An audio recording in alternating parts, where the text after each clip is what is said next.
Donc, je m'appelle Michel Schleffer.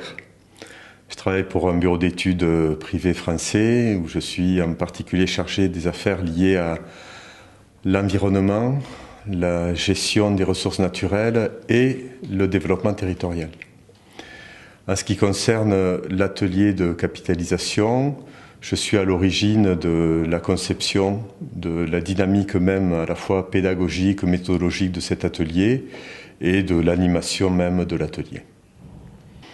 En fait, l'idée de la capitalisation, c'est comment est-ce qu'on peut avancer avec des contextes complètement différents d'un pays à l'autre, non seulement d'un pays à l'autre, mais d'une aire protégée à l'autre, d'une équipe humaine et sociale différente d'un endroit à l'autre. Mais ceci dit, malgré toutes ces différences, comment est-ce qu'on peut avancer en apprenant des expériences, ses propres expériences, mais également de partager les expériences aussi des autres. Donc les contacts que j'ai eus et les discussions à la fois avec la coopération régionale française pour le Cône Sud et le Brésil et avec le FFM a été de dire essayons de monter un atelier de capitalisation de ces expériences, mais qui ne soit pas uniquement une présentation descriptive. Parce qu'on connaît tous des séminaires où tout le monde vient en disant « j'ai fait ceci, j'ai fait cela, là on a rencontré des problèmes en étant sincère, en étant honnête, mais on a réussi. » Et donc l'objectif de cet atelier est plutôt de prendre du recul sur ce que l'on a fait et s'interroger et essayer de sortir les bonnes pratiques et les doutes et les interrogations qu'on a. Alors pour cela, le travail a consisté à faire une analyse d'environ une quarantaine de projets que le FFM a cofinancés, alors avec un appui à la fois financier mais également d'assistance technique, dans plus de presque 30 pays d'Amérique latine et des Caraïbes depuis les années 1995. Donc vous voyez, c'est un matériel, un panorama énorme. Et le travail a consisté à poser une problématique, c'est-à-dire on ne peut pas non plus tout vouloir aborder dans la capitalisation, et donc on s'est centré sur la thématique qui est l'articulation entre la conservation de la biodiversité, donc des espaces protégés si vous voulez, et les dynamiques de développement territorial. Dit autrement, comment est-ce que je peux concilier ressources naturelles et développement humain, social, culturel. Donc on a passé ces expériences-là à ce filtre pour arriver finalement à poser un certain nombre de questions organisées autour de 3 angles d'approche. On pourra en avoir beaucoup plus, bien évidemment, mais on essaie d'être pragmatique. Et en tout cas, c'est aussi notre boulot, avec des expériences qu'on a par ailleurs, d'essayer d'analyser, de synthétiser. Et donc les 3 thématiques, c'est air protégée et territoire, autrement dit territorialisation des ressources naturelles, de l'environnement.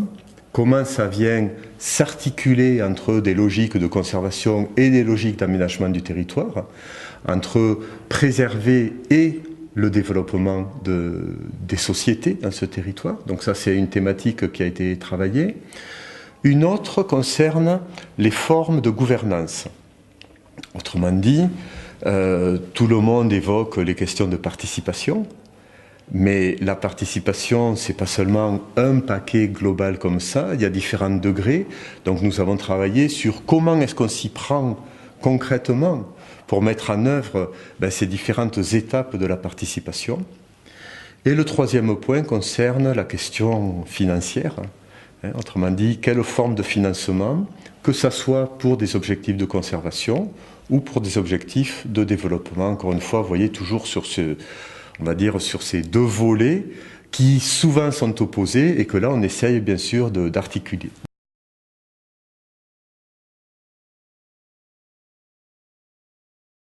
Alors au niveau sur le point du financement, ce qui existe déjà, c'est souvent en Amérique du Sud, en Amérique centrale, les expériences le montrent, le gouvernement, alors aux différentes échelles de structuration territoriale, hein, le gouvernement central, le gouvernement, on va dire, décentralisé ou déconcentré selon le cas, les provinces ou les intendances, etc. Mais en tout cas, les gouvernements assurent une partie importante du financement, donc avec des budgets de l'État, avec des fonds publics, pour la création et le fonctionnement des aires protégées.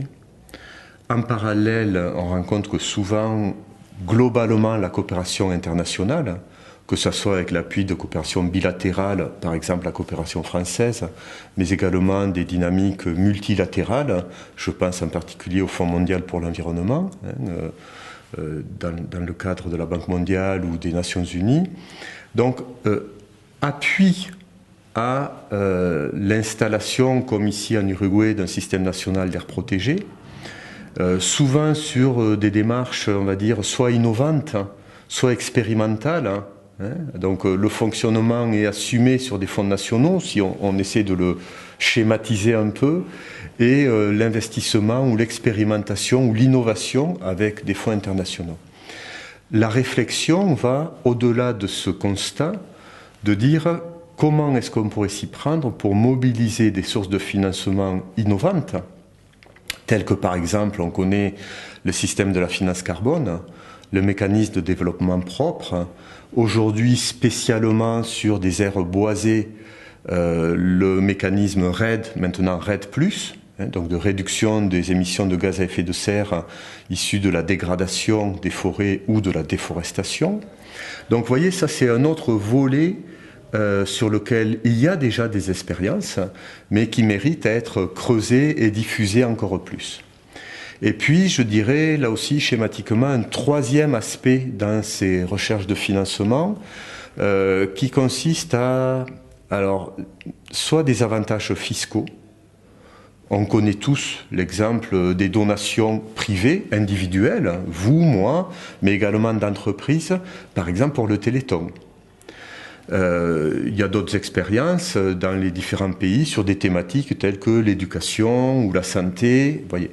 Donc c'est tout ce travail pour faire rentrer dans ce panorama d'avantages fiscaux pour des donations dédiées à la préservation ou la conservation d'aires protégées liées avec des dynamiques de développement territorial durable.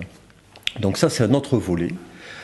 Et enfin, quelque chose qui me tient particulièrement à cœur, c'est la réflexion en disant comment on intègre dans notre travail, encore une fois, vous voyez l'articulation entre conservation et développement, donc comment on intègre des avantages et des bénéfices pour les gens qui habitent, qui produisent, qui transforment dans les aires protégées, sous les différents statuts que peuvent avoir les aires protégées. Dans le sens où, si moi j'habite dans une aire protégée, je vais avoir un certain nombre, peut-être je vais le percevoir comme ça, de contraintes. Je ne vais pas pouvoir faire ceci, je ne vais pas pouvoir faire cela comme j'avais l'habitude de le faire. Et donc, il s'agit de tourner la question environnementale et du développement territorial, non pas sur les contraintes, mais sur les bénéfices et les avantages que je pourrais en tirer. Alors là, vous voyez, le panel est très large. Ça peut être quelque chose qui est assez théorique et qui a, à ma connaissance, quelques difficultés à se mettre en œuvre, mais qui reste une piste intéressante. Le paiement pour les services environnementaux. Autrement dit, je contribue à la préservation de la qualité de l'eau de par mes pratiques d'élevage, avec la prairie naturelle, ou de par mes pratiques agronomiques.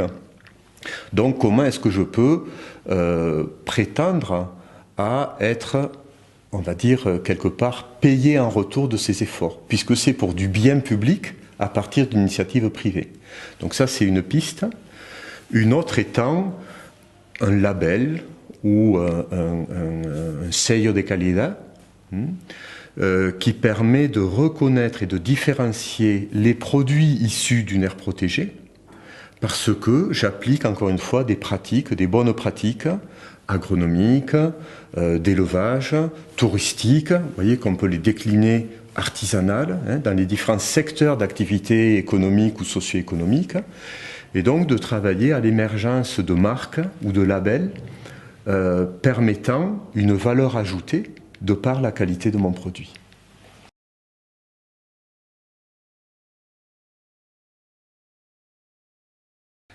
Bon, la gouvernance, c'est quelque chose de complexe, puisque, si vous voulez, pour moi, c'est l'exemple dans une dynamique où on a à la fois des aspects descendants et des aspects ascendants. Je sais que aussi bien en Amérique centrale, Amérique du Sud, qu'en France, en Europe plus largement, et même dans d'autres parties du monde, il y a toujours ce débat entre les démarches ascendantes ou descendantes, entre les dynamiques endogènes ou exogènes. Je pense que pour moi, l'enjeu se situe à créer un espace de rencontre entre ces dynamiques ascendantes et descendantes. Et c'est là que je situe les enjeux de la gouvernance. Autrement dit, il y a besoin d'un cadre réglementaire, financier, judiciaire, qui est du ressort des dynamiques plutôt descendantes, mais en même temps qu'elle puisse rencontrer les initiatives locales ascendantes, pour le dire comme ça. Donc déjà, ça me semble un élément important dans la réflexion sur l'approche de la gouvernance. Un autre point, c'est est-ce qu'il y a des leçons à en tirer ou des éléments transversaux?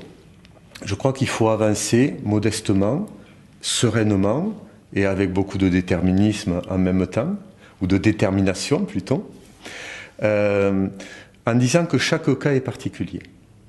Souvent, dans les projets, vous avez ce qu'on peut appeler un comité de pilotage ou un comité d'orientation. En tout cas, l'idée, quel que soit le terme qu'on lui donne, reste qu'on va associer autour de la table les différentes parties prenantes impliquées dans la mise en œuvre de l'aire protégée ou du parc naturel régional ou d'un projet de territoire. Ce qui est très, très intéressant, mais qui est le début de la réflexion et le début des problèmes. La gouvernance, à ce moment-là, pose la question de qui représente quel groupe social.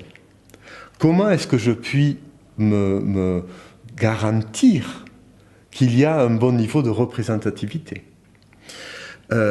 Au-delà de la personne qui vient en représentation de son groupe social ou groupe de pairs à cette table ronde de débat, comment se fait l'aller et retour? Je veux dire par là, je suis mandaté par mon groupe social auprès de ce comité.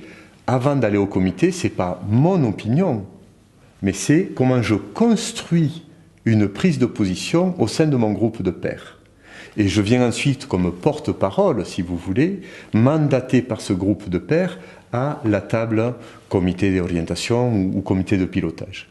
Et comment ensuite se fait le retour depuis la table de discussion et d'orientation et de pilotage vers mon groupe de pairs. Donc ça me paraît un point vraiment important à travailler, à construire, qui demande du temps, qui demande des capacités professionnelles en matière d'animation de groupe, en matière de comprendre la logique de l'autre, non pas pour la juger, ou pour dire il a raison, ou il a tort, ou c'est un allié.